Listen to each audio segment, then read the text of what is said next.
Hey, good morning, options traders. Well, I've got a really good covered call puzzle for the group. And actually, this puzzle doesn't just apply to covered calls.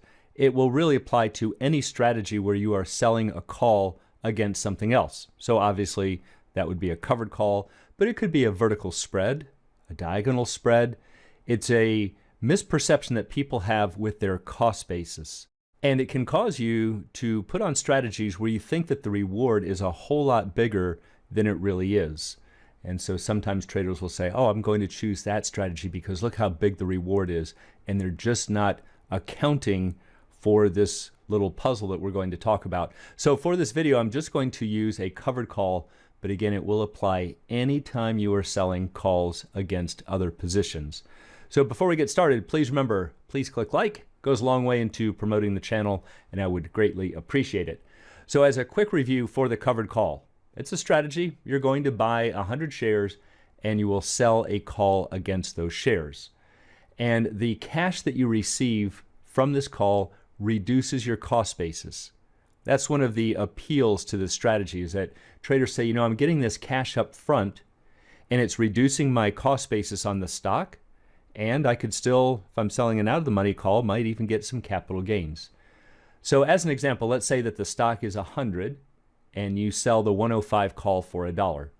Well, your cost basis is no longer 100, and that's because you spent 100, but you also collected $1. So now you've got a cost basis of $99, and you've got the obligation to sell for 105. It's actually a potential obligation because we don't know if the stock's going to get there, but if it does, think about what happens. You've paid effectively $99, and if you sell it for 105, that is a $6 total gain. So this becomes the methodology that people are familiar with. I buy the shares, the call option reduces the cost, and then I figure out my gains, and that's how I pick my strikes. And so in this example, this would be the resulting risk graph. So here's the bend at 105. That's the call that we sold. We own the shares, so we still have 100% of the downside risk, but just minus that, in this case, dollar that we took in from that call. So the distance from this horizontal line right here at 0 up to the top, the highest point on this graph right here, is +6. So this is showing that is the absolute most you could make for any stock price above this 105 strike at expiration. And of course, we still again have the bulk of the downside risk. But here's where people get into trouble. And they'll say, what if I wait before selling the call? And you hear this a lot with vertical spreads. But again, in the case of a covered call, you see that too, where they'll say, okay, the stock is 100 and the 105 call is $1. But what if I wait for a while? You know, I'm bullish on this stock. I think it's going to go up. Why should I sell the 105 call now for $1? Why don't I wait until it rises, let's say, to 103? And let's say it does, whether it's later that day, 5 days later, doesn't matter. Sometime in the future, the stock has risen. And as long as it's risen to beat that time decay, then the value of that call is going to go up. So let's say that the 105 call is now trading for 3. And traders say, oh, see, I'm better off. Because if I had sold the 105 call back when I first was looking at the strategy, I would have only received $1. But now because I've waited, I've got $3. How good is that? That was an excellent move. Well, let's answer that question. Are you really better off? Because what we have to account for, and this is where traders miss, is that you have to account for your opportunity cost or your mark-to-market cost, which I've talked about in previous videos. It doesn't matter that you spent 100 for the stock. Right now, the stock is worth 103. And you could choose to sell the stock at 103 and put 103 cash into your account. But by not doing that, and saying, nope, I'm going to continue holding the shares so that I can sell that call, I really need to look at my cost basis, or at least the risk, as 103. Now, yes, for accounting purposes, tax purposes, we might still say that it's $99. But for trading purposes and for making decisions, we have to say that the thing that we are putting at risk, and I'm saying thing because obviously it could apply to a lot of different assets. In this case, it's long shares of stock. Doesn't matter that we paid 100 for it. Right now, it's worth 103. And if I'm continuing to stay into the strategy, I need to say that my cost, or at least the amount that I'm risking, is 103. So this is why we have to go back to a concept that I've talked about before, which is mark to market. And that just means at the end of the day that your positions are marked to the current market price. And that's why most brokerage platforms do that. Yes, a few days ago it might have shown that the stock was worth 100, but today it's showing that it's worth 103. Doesn't mean that's what you paid for it, but it's saying that's what the value is. And that's really all that matters. So let's go back to the problem where we've got the stock at 100 and the 105 call is 1, and we say we want to wait. Well, to see the problem with the accounting, that if we don't account for the current market price, let's look at an extreme example. And I love looking at extreme examples because they bring very small errors to a very big light.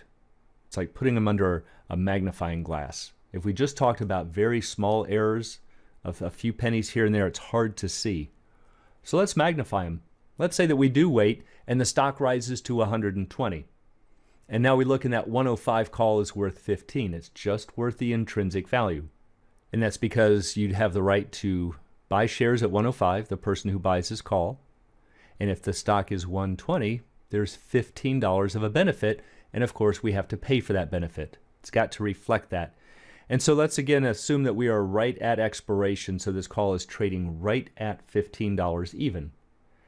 Well, you say, you know what, I'm going to sell this call right at expiration. And that way I've got no risk of it even going higher. And look at this, I can collect $15. And look at my cost basis. I paid $100 for the stock. I'm going to collect $15 from the sale of this call. And therefore my cost basis is $85. And because this call is so deep in the money, right, the stock's at 120, we've sold off the 105 call, very good chance on Monday morning we're going to get assigned and sell for 105.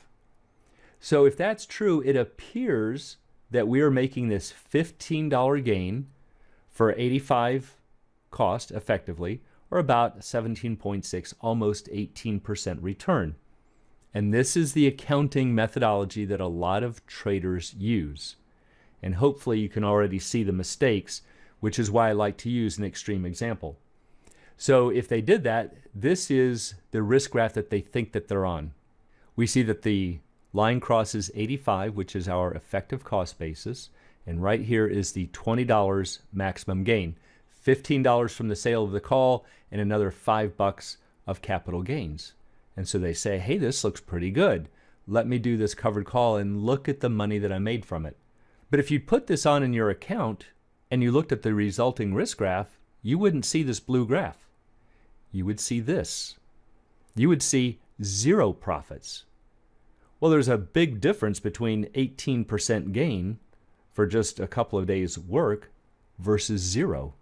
So what's going on here? Why did we go through what appeared to be a logical sequence that everybody uses for their covered call? That is, subtract off the value that we are receiving for the call, reduces the cost basis, and then we just say how much of a capital gain is left and figure out the results from there. And you can't do that and get good results if you are not marking to market, and it leads to very big misperceptions. So let's go back and find out what the misperception is. Okay, remember we paid 100 for the shares, the stock rises to 120. The 105 call is worth 15. So far, so good. Well, again, go back and look at your opportunity cost.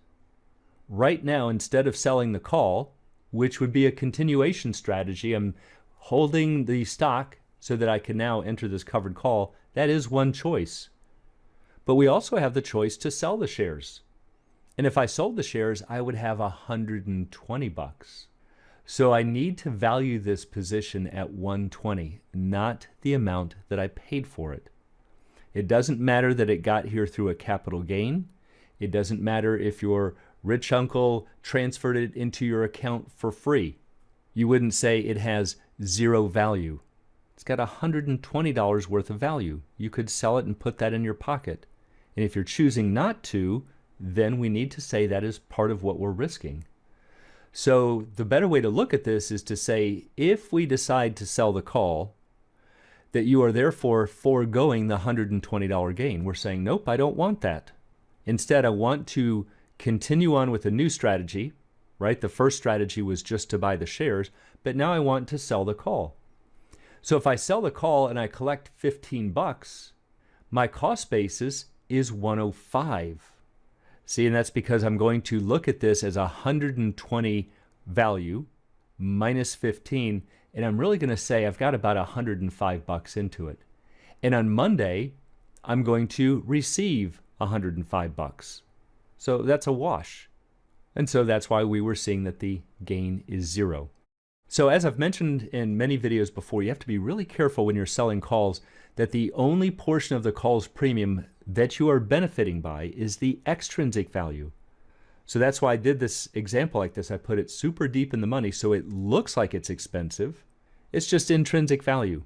There's 0 extrinsic value and therefore there's no benefit. You just gave somebody the right to buy your shares at 105 that are worth 120. Well, that's a $15 loss to you and you're getting compensated 15 bucks for that. So do you see how easy it is to step into a trap and to think that you're getting all of this cash when you're really not? So I've also talked before about tracking cash flows, that whenever you spend money, you just put a minus sign. Whenever you are receiving money, you put in a plus sign, and that will help you to see your results. Well, let's try it with this. We bought the shares, we spent 100, we collected $15 for the call, and we got $105 from the assignment. And therefore, we have $20 worth of a gain from these pieces. But we really need to subtract the $20 unrealized gain. Because again, that's something that we said, nope, I don't want. I'm willing to continue using that so that I can now use the second strategy of a covered call. And because we didn't put this $20 into our pocket, we need to account for that. That's money we could have had coming in. It could have had a plus sign, but it's not there. And so because you don't actually see it leave the account, this is why it's really easy to overlook.